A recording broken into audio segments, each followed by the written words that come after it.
WB home tutor চ্যানেলে তোমাদের স্বাগতম। আজ আমি তোমাদের দশম শ্রেণীর কোষে দেখি 26.1 অর্থাৎ রাশিবিজ্ঞান অধ্যায়ের অঙ্কগুলিকে খুব সহজেই বোঝানোর চেষ্টা করব। তো ভিডিওটি স্কিপ না করে শেষ পর্যন্ত দেখতে থাকো। আশা করি রাশিবিজ্ঞান সম্পর্কে কোনো সমস্যা তোমাদের থাকবে না। তাহলে দেখে নেওয়া যাক রাশিবিজ্ঞান থেকে মোট কত ধরনের অঙ্ক আসে। রাশিবিজ্ঞান থেকে মোট 4 ধরনের অঙ্ক আসে। একটা গড় নির্ণয়, মধ্যমা নির্ণয়, সংখ্যাগুরু নির্ণয় আর ওজাইভ নির্ণয়। এদের মধ্যে 3 ধরনের অঙ্ক তোমরা পরীক্ষায় পাবে। তার মধ্যে করতে হবে তোমাকে যে কোনো দুটো। থাকতে পারে গড় নির্ণয়, মধ্যমা নির্ণয়, সংখ্যাগুরু নির্ণয়। এই তিনটের মধ্যে যে কোনো তোমাকে দুটো করতে হবে। আদারওয়াইজ থাকতে পারে মধ্যমা, সংখ্যাগুরু কিংবা ওজাইভ। এদের মধ্যে তোমরা যে কোনো দুটো করতে হবে। বা থাকতে পারে গড় নির্ণয়, সংখ্যাগুরু নির্ণয় বা ওজাইভ নির্ণয়। এদের মধ্যে যে কোনো দুটো অঙ্ককে তোমাকে করতে হবে। যেহেতু ওজাইভে গ্রাফ আছে, যেটা অনেকেই ঠিক মতো বুঝতে পারে না, তাই তোমরা যদি ওজাইভটাকে স্কিপ করে গড়, মধ্যমা আর সংখ্যাগুরুটাকে খুব ভালোভাবে শেখো, তাহলে এখান থেকে সহজেই তোমরা যে কোনো দুটো অঙ্ক খুব সহজেই করতে পারবে। তো আজকে আমি তোমাদের গড় নির্ণয়ের পদ্ধতিগুলি সম্পর্কে খুব সহজেই বোঝানোর চেষ্টা করব। তো গড় নির্ণয়ের পদ্ধতিগুলিকে তিনটি ভাগে ভাগ করা হয়েছে। কি কি? প্রত্যক্ষ পদ্ধতি, কল্পিত পদ্ধতি আর ক্রমবিচ্যুতি পদ্ধতি। এখন প্রত্যক্ষ পদ্ধতিতে গড় নির্ণয়ের সূত্র কি বলছে দেখো, summation of F I X I divided by summation of F I. কল্পিত পদ্ধতিতে গড় নির্ণয়ের সূত্র কি? A plus summation of F I DI divided by summation of F I. আর ক্রমবিচ্যুতি পদ্ধতিতে গড় নির্ণয়ের সূত্র কি? A plus summation of F I U I divided by summation of F I into H. এখন 26.1-এর প্রথম অঙ্ক কি বলছে দেখা যাক। আমি আমার 40 জন বন্ধুর বয়স নিচের ছকে লিখেছি। বয়স বছর এককে দেওয়া আছে আর বন্ধুর সংখ্যা, অর্থাৎ 15 বছরের বন্ধুর সংখ্যা কতজন? 4 জন। 16 বছরের 7 জন, 17 বছরের 10 জন, 18 বছরের 10 জন, 19 বছরের 5 জন আর 20 বছরের 4 জন। কি বলছে?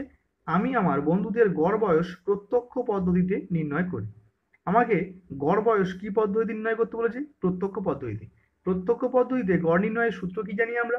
Summation of F I X I divided by summation of F I. সুতরাং আমি খাতায় ছক করে নিলাম। কি কি? বয়স আর বন্ধুর সংখ্যা। প্রথম ছকটাকে আমরা এক্স আই হিসাবে নির্ণয় করব আর দ্বিতীয় ছকটাকে আমরা এফ আই হিসাবে গণ্য করব। তাহলে প্রথম ছকে কি বলছে আমার? এক্স আই এর মান কি কি দেওয়া আছে? 15, 16, 17, 18, 19 আর 20। দ্বিতীয় ছকের মান কি কি দেওয়া আছে? 4, 7, 10, 10, 5 আর 4। যেহেতু আমরা এক্স আই এর মান কি জানি? 15, এফ আই এর মান কি জানি? 4। আমাকে নির্ণয় করতে হবে কি? F I X I. F I এর সঙ্গে এক্স আই কি আকারে আছে? গুণ। তাহলে আমরা এফ আই এর সঙ্গে এক্স আই কে কি করব? গুণ করব। তাহলে 4 15 60। তোমার এই লাইনের এফ আই আমার কি হচ্ছে? F I X I 60। এই লাইনে 7 16, 7 16 কত? 7 16 112। তাহলে লিখছি আমি এখানে 112। 17 10 কে কত? 170। তাহলে আমি এই লাইনের এফ আই এক্স আই কত হলো? 170। 18 10 কে তাহলে কত হবে? 180। যেহেতু গুণ সব, 5 19 কত? 5 19 95। তাহলে এখানে 95 লিখছি। আর 4 20 কত? 4 20 80। আমাকে নির্ণয় করতে হবে কি? Summation of F I X I. তাহলে এখানে লিখছি আমি summation of F I X I. Summation কথার অর্থ কি? যোগফল। এফ আই এক্স আই এর সবগুলো কি করতে হবে? যোগফল। তাহলে আমরা যোগ যোগ করছি। তাহলে 5 আর 2 কত হলো? 7, 8 8 16, 3 8 24, 25, 26 27 28 29 30 31 32 33 33 আর 6 39 9, হাতে থাকলো কত? 3 4 5 6। তাহলে কত হলো? 697। আর সামেশন অফ এফ আই চাই। তাহলে এখানে কি লিখছি? Summation of F I. অর্থাৎ কি? এফ আই গুলোর সব সামেশন অর্থাৎ যোগফল। তাহলে এর যোগ করলে কত হচ্ছে? 5 4 9, 9 7 16, 16 4 20 শূন্য, হাতে থাকে কত? 2, 2 আর 2 4। অর্থাৎ আমার summation of F I X I এর মান কত আসলো? 697। আর সামেশন অফ এফ আই এর মান কত আসলো? 40। আমাকে নির্ণয় করতে বলেছে কি? প্রত্যক্ষ পদ্ধতিতে গড় বয়স। তাহলে লিখছি অতএব প্রত্যক্ষ পদ্ধতিতে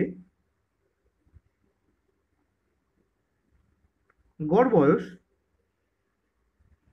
তাহলে প্রত্যক্ষ পদ্ধতির সূত্র কি জানি আমরা? Summation of F I X I divided by summation of F I. যেখানে আমার summation of F I X I এর মান কত পেয়েছি আমরা 697। তাহলে summation of F I X I এর জায়গায় আমি কি লিখছি 697 divided by summation of F I. Summation of F I এর মান কত 40। তাহলে সামেশন অফ এফ আই এর মান আমরা 40 লিখলাম। এখন 40 দিয়ে আমরা 697কে ভাগ করে নেব।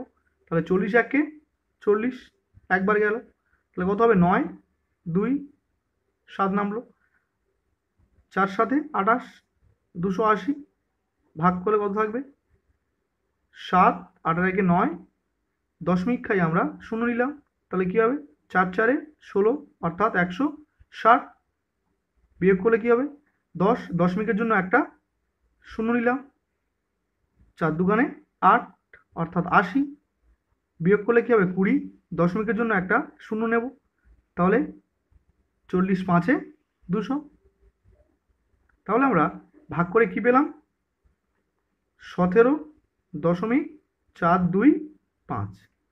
যেহেতু দশমিকের পরে 3 ঘর আছে আমি এটাকে 2 ঘর নিতে পারি। তাহলে 17 দশমিক, দেখো যদি আমি 2 ঘর নিই তার পরের ঘরে কি আছে 5, যদি 5 থাকে তাহলে তাকে আগের ঘরটা কি হবে 1 ঘর বেড়ে যাবে, অর্থাৎ 42 ছিল এটা কি হয়ে যাবে 43। তাহলে এত বছর। তাহলে যেহেতু আমরা গড় বয়স নির্ণয় করছি তাই একক কি হবে 17.43 বছর। তো এটাই আমার নির্ণয় অ্যান্সার। এখন 2 অঙ্ক কি বলছে দেখা যাক। গ্রামের 50টি পরিবারের সদস্য সংখ্যা নিচের তালিকায় লিখেছি বলে কি দেওয়া আছে সদস্য সংখ্যা আর পরিবারের সংখ্যা, অর্থাৎ 2 জন সদস্য কয়টি পরিবারে আছে 6টি পরিবারে, 3 জন 8টি পরিবারে, 4 জন 14টি, 5 জন 15টি, 6 জন 4টি আর 7 জন 3টি। এখন কি বলেছে ওই 50টি পরিবারের গড় সদস্য সংখ্যা কল্পিত পদ্ধতিতে লিখি, অর্থাৎ আমাকে কল্পিত পদ্ধতিতে গড় নির্ণয় করতে বলেছে। তাহলে আমরা কি জানি কল্পিত পদ্ধতিতে গড় নির্ণয়ের সূত্র a plus summation of F I DI divided by summation of F I. তো প্রথমে আমরা ছকটাকে আমরা এক্স আই হিসাবে ইন্ডিকেট করব, দ্বিতীয় ছকটাকে আমরা এফ আই হিসাবে ইন্ডিকেট করব। তাহলে প্রথম ছকের মান কি কি দেওয়া আছে 2 3 4 5 6 আর 7। দ্বিতীয় ছক অর্থাৎ এফ আই এর মান কি কি দেওয়া আছে 6 8 14 15 4 আর 3। আমাকে কি বের করতে হবে ডিআই। ডিআই বের করার সূত্র কি এক্স আই মাইনাস এ। এখানে আমরা এ এর মানটাকে কিভাবে পাবো দেখে নাও। এ প্রতি ক্ষেত্রে আমাদের এক্স আই এর মধ্যে থাকবে, এক্স আই এর যেটা মাঝখান বা মিডিল পয়েন্ট সেটাকেই আমরা এ হিসাবে ধরে নেব। তাহলে এখানে যেহেতু 1 2 3 4 5 6 6টা রাশি আছে, তাহলে এদের মাঝখান নিশ্চয়ই 4 আর 5, তাহলে 4 আর 5-এর মধ্যে আমরা যে কোনো একটিকে আমরা এ হিসাবে ধরে নেব। আমি এখানে 4টাকেই এ হিসাবে ধরে নিলাম, তাহলে এর মান প্রতি ক্ষেত্রে আমার কত থাকবে 4। তাহলে প্রথম লাইনে আমি যদি ডিআই বের করতে চাই তাহলে ডিআই বের করার সূত্র কি এক্স আই মাইনাস এ।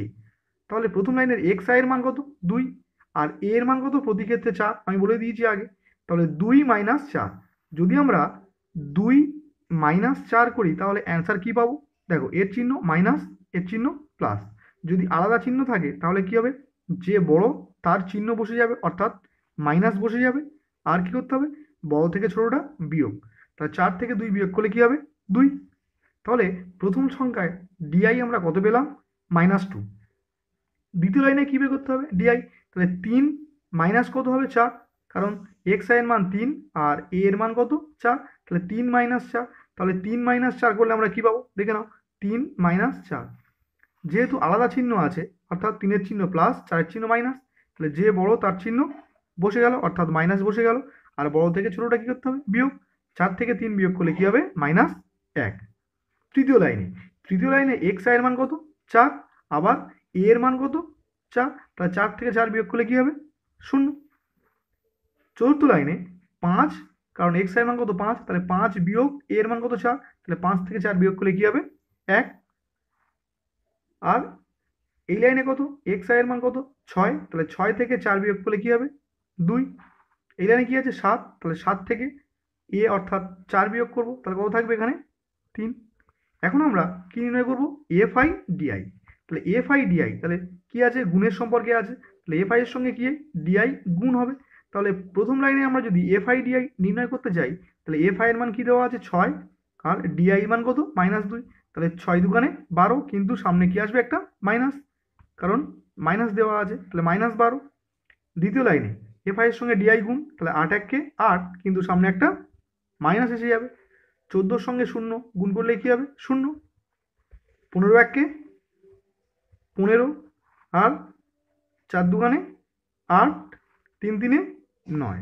এখন আমরা কি বের করব, সামেশন অফ এফ আই আর summation of F I DI. তাহলে প্রথমে আমরা সামেশন অফ এফ আই নির্ণয় করছি, অর্থাৎ এফ আইগুলোর সব যোগফল। তাহলে এখানে যোগ করি, 4 3 7, 7 5 12, 12 8 20, 20 আর 10 30, 0 হাই থেকে 3, 3 আর 2 5। তাহলে এফ আই অর্থাৎ সামেশন অফ এফ আই এর মান আমরা কি পেলাম 50। এখন আমরা কি বের করবো, summation of F I DI. তাহলে এখানে কি লিখছি, summation of F I DI equals to, দেখো এখানে যোগটা কিন্তু একটু অন্যরকম ভাবে আছে, অর্থাৎ -12, -8, 15, 8 আর 9। তাহলে এগুলো সব মাইনাসের যোগ আর এগুলো সব প্লাসের যোগ। দেখো এই যোগগুলো আমি একটু পাশে বোঝানোর চেষ্টা করছি। তাহলে কি কি আছে, -12, -8, আর কি দেওয়া আছে +15, +8 আর +9। দেখো প্রথমে আমরা মাইনাসগুলোকে এক জায়গায় করে নিচ্ছি, অর্থাৎ 8-এর চিহ্ন মাইনাস, 12-এর চিহ্ন মাইনাস, যদি একই চিহ্ন থাকে সেই চিহ্নটা বসে যাবে, সংখ্যাগুলো কি হয়ে যাবে যোগ। তাহলে 12 8-এ যোগ করলে কত হবে 20। তাহলে এখান থেকে আমরা কি পেলাম -20। আর যোগ কার কার আছে, 15-এর চিহ্ন প্লাস, 8-এর চিহ্ন প্লাস, 9-এর চিহ্ন প্লাস, যেহেতু 15, 8 এবং 9-এর একই চিহ্ন, তাই সেই চিহ্নটা অর্থাৎ প্লাস বসে যাবে, আর সংখ্যাগুলো কি হয়ে যাবে যোগ। তাহলে 15 আর 8-এ আর 9-এ মোট কত হচ্ছে আমার 32। তাহলে এখান থেকে +32 হলো। এখন দেখো 32-এর চিহ্ন প্লাস, 20-এর চিহ্ন মাইনাস, যদি আলাদা চিহ্ন থাকে তাহলে যে বড় তার চিহ্ন বসে যাবে, অর্থাৎ প্লাস বসে গেল, আর বড় থেকে ছোটটা কি করতে হবে বিয়োগ। 32 থেকে 20 বিয়োগ করলে কি হবে 12। তাহলে আমরা আলটিমেট অ্যান্সার কি পেলাম +12। যেহেতু +12 পেয়েছি তাই আমরা শুধুমাত্র এখানে 12 লিখছি, কোনো সংখ্যার আগে কিছু নেই মানে কি আছে প্লাস আছে। এখন আমরা কি নির্ণয় করব, কল্পিত পদ্ধতিতে গড়, তাই লিখছি অতএব কল্পিত পদ্ধতিতে গড়। তাহলে কল্পিত পদ্ধতিতে গড়ের সূত্র কি জানি আমরা, A plus summation of F I DI divided by summation of F I, যেখানে এ এর মান কত, দেখো এ এর মান আমরা কত ধরেছি, আমরা এর মানকে 4 ধরেছি। তাহলে এ এর মান কত 4, plus summation of F I DI এর মান কত পেয়েছি আমরা 12, divided by summation of F I এর মান কত পেয়েছি 50। এখন আমরা 50-কে 12 দিয়ে ভাগ করে নেবো পাশে। তাহলে যদি আমরা 50-কে 12 দিয়ে ভাগ করি, তাহলে দশমিক খায় একটা শূন্য নিলাম, 50 দুগুণে 100, তাহলে বিয়োগ করলে কি হবে 20, দশমিকের জন্য একটা শূন্য পাবো, তাহলে 4 5-এ 20 অর্থাৎ 200। তাহলে ভাগ করলে আমরা ভাগফল কত পেলাম 0.24। তাহলে এখানে কি লিখবো 4 + 0.24। এখন 4-এর সঙ্গে আমরা 0.24-কে যোগ করব, তাহলে 4টাকে কি লিখতে পারি 4.00, আর এর নিচে কি লিখছি আমি 0.24। তাহলে যোগ করলে কি হবে 4 2, আর এখানে 4, তাহলে 4.24। তাহলে এটাই আমার নির্ণীয় অ্যান্সার। এখন 3 অঙ্ক কি বলছে দেখা যাক, যদি নিচের প্রদত্ত তথ্যের যৌগিক গড় 20.6 হয় তবে এ এর মান নির্ণয় করি। দেখো এখানে একটা ছক দেওয়া আছে যেখানে একটা মিসিং টার্ম করে দেওয়া আছে, আর সেই মিসিং টার্মের জায়গায় আমার কি দেওয়া আছে এ। এখান থেকে আমার এ এর মানকে নির্ণয় করতে হবে। অঙ্কটিতে আমার দেওয়া ছিল কি যৌগিক গড় 20.6।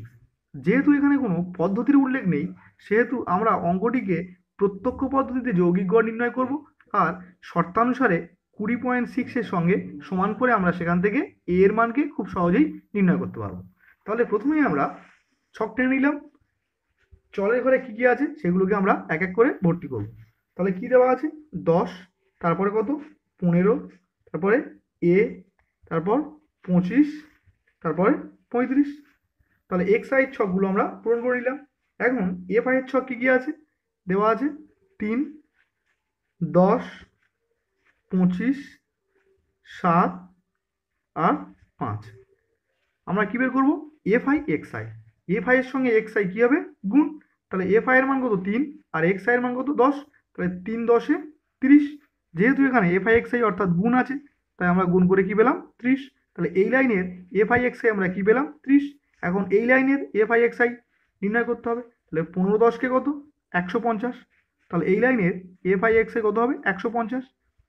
এই লাইনে কী হবে? 25 গুণ এ, 25 এ। তাহলে এখানে কি লিখছি? 25 এ। 7 25 কত হবে? 175। তাহলে এই লাইনের এফআই কত? 175। আর 5 35 কত? 175। সেটাকে আমরা বসিয়ে রাখলাম। যেহেতু আমরা প্রত্যক্ষ পদ্ধতিতে গড় নির্ণয় করছি, তাই আমরা সামেশন অফ এফআই এক্সআই এর মান বের করতে হবে, আর সামেশন অফ এফআই অর্থাৎ এই লাইনের সামেশন আমাকে নির্ণয় করতে হবে। তাহলে প্রথমে আমরা সামেশন অফ এফআইকে নির্ণয় করছি। তাহলে সামেশন অফ এফআই অর্থাৎ কি? এফআইগুলোর সব যোগফল। তাহলে 7 5 12, 12 5 17, 17 আর 3 20 শূন্য, হাতে থাকে কত? 2, 2 2 4 1 5। তাহলে এই লাইনের আমার সামেশন অফ এফআই কত বেরোলো? আমার 50। আর সামেশন অফ এফআই এক্সআই নির্ণয় করতে হবে। তাহলে এখানে কি লিখছি? Summation of FI XI. যেহেতু এখানে সংখ্যার টার্মের সঙ্গে 25 অর্থাৎ অজানা রাশি মিশিয়ে আছে, তাই আমরা 25 কে বাদ দিয়ে পুরো সংখ্যাকে আমরা যোগ করব। তাহলে দেখো 5 5 10, 10 শূন্য, হাতে থাকে কত? 1, 7 7 14, 14 আর 1 15, 15 5 20, 20 3 23। তাহলে 23 3, হাতে থাকে কত? 2, 2 3 4 আর এই 1 5, অর্থাৎ 530। যোগ কী হবে? 25 যোগের আকারে পাশে বসে যাবে। তাহলে আমরা সামেশন অফ এফআই এর মান কী পেলাম? 50। আর সামেশন অফ এফআই এক্সআই কী পেলাম? 530 প্লাস 25। তাহলে আমরা কী পদ্ধতিতে গড় নির্ণয় করব? প্রত্যক্ষ পদ্ধতি। যেহেতু কোনো পদ্ধতির এখানে উল্লেখ করা নেই, তাহলে লিখছি অতএব প্রত্যক্ষ পদ্ধতিতে গড়। তাহলে প্রত্যক্ষ পদ্ধতিতে গড় নির্ণয়ের সূত্র কী জানি আমরা? Summation of FI XI divided by summation of FI. তাহলে সামেশন অফ এফআই এক্সআই এর মান কত পেয়েছি আমরা? 530 প্লাস 25 ডিভাইডেড বাই কত হবে? সামেশন অফ এফআই এর মান কত? 50। ডিভাইড বাই আমি 50 লিখলাম।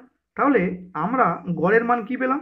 530 প্লাস 25 ডিভাইডেড বাই 50। কিন্তু অঙ্কে দেওয়া ছিল যৌগিক গড় কত? 20.6। তাই কি লিখছি?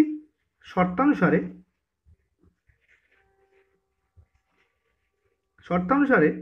530 plus 25 divided by 50 equals to আমরা কি লিখতে পারি? 20.6।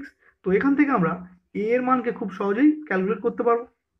তাহলে কি লিখছি এখানে? দেখো 530 plus 25 divided by 50 equals to, দেখো 20.6কে আমরা যদি দশমিক তুলি, তাহলে দশমিকের জন্য একটা 1, আর যেহেতু দশমিকের পরে একটা সংখ্যা, তাই আমরা এখানে একটা শূন্য নিতে পারি।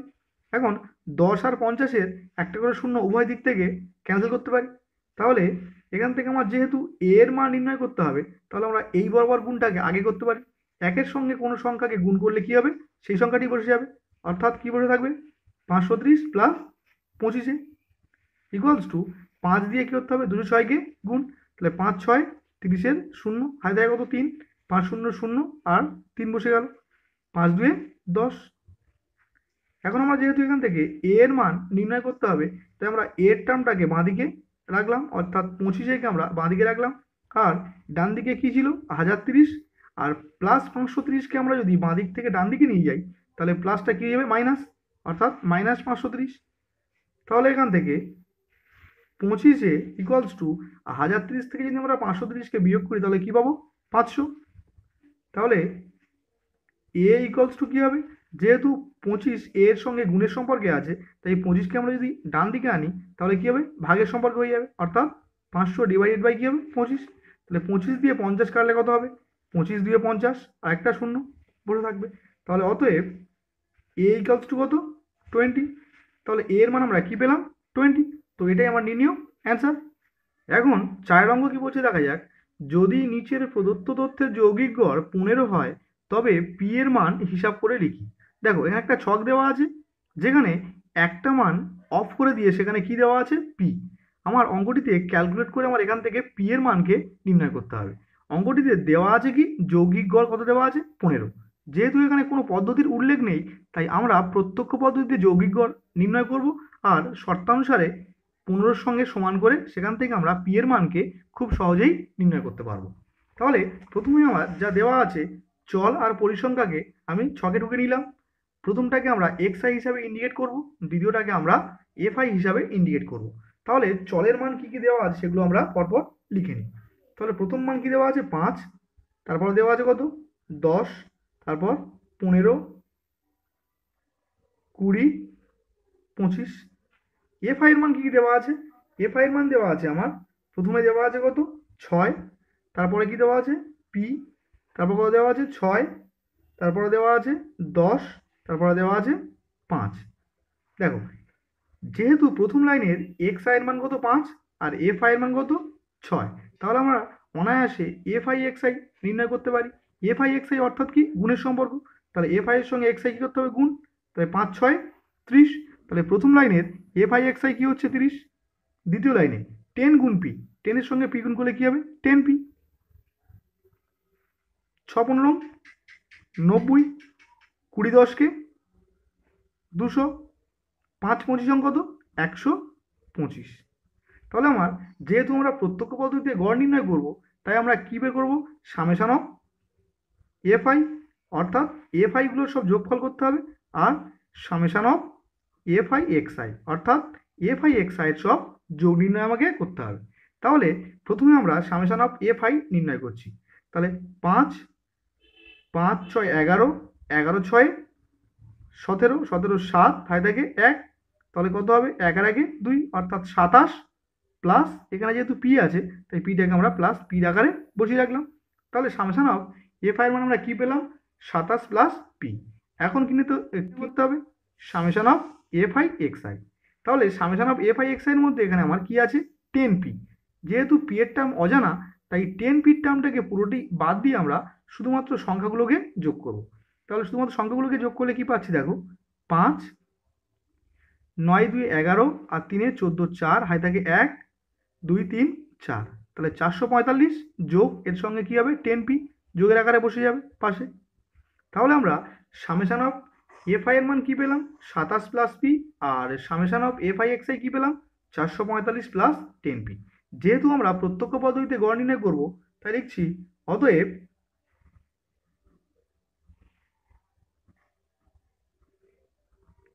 প্রত্যক্ষ পদ্ধতিতে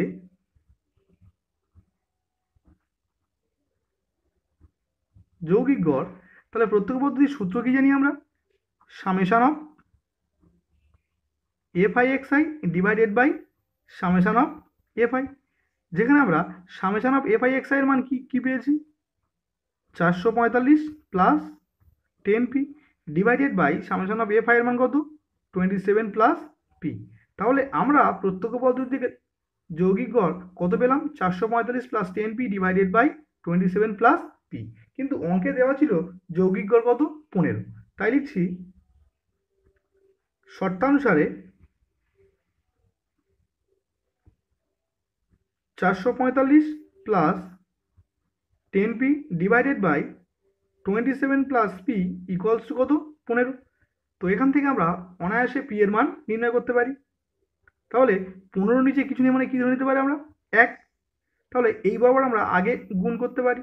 তাহলে 15 দিয়ে 27কে গুণ, তাহলে 7 15 105, 105-এর 5, হাতে থাকে কত, 10, 15 2 30, 30 আর 10-এ 40, অর্থাৎ 405 প্লাস 15 গুণ পি, 15 পি ইকুয়ালস টু 1 দিয়ে কোনো সংখ্যাকে গুণ করলে আমরা কি পাবো, সেই সংখ্যাটি শুধুমাত্র বসে যাবে। তাহলে এখান থেকে 15 পি থাকলো, যেহেতু আমরা পি এর মান নির্ণয় করবো তাই পিগুলোকে সব বাঁদিকে আনবো। তাহলে এদিকে 15 পি ছিল, আর প্লাস 10 পি ডান দিক থেকে বাঁ দিকে আসলে কি হবে, মাইনাস 10 পি ইকুয়ালস টু ডান দিকে কি ছিল, 445, আর প্লাস 405 বাঁ দিক থেকে ডান দিক গেলে কি হবে, মাইনাস 405। এখন 15 পি থেকে আমরা যদি 10 পিকে বিয়োগ করি তাহলে কি পাবো, 5 পি ইকুয়ালস টু 445 থেকে 405 বিয়োগ করলে কি পাবো, 40। তাহলে এখান থেকে পি এর মান কি পেয়ে যাচ্ছি, 40 ডিভাইডেড বাই কী হবে, 5 নেমে যাবে, তাহলে 5 8 40। তাহলে অতএব পির মান তাহলে কত পেয়ে যাচ্ছি আমরা, 8। তো এটাই আমার নির্ণীয় অ্যান্সার। তো আজকের ভিডিও এই পর্যন্ত রাখলাম, দেখা হবে পরের ভিডিওতে।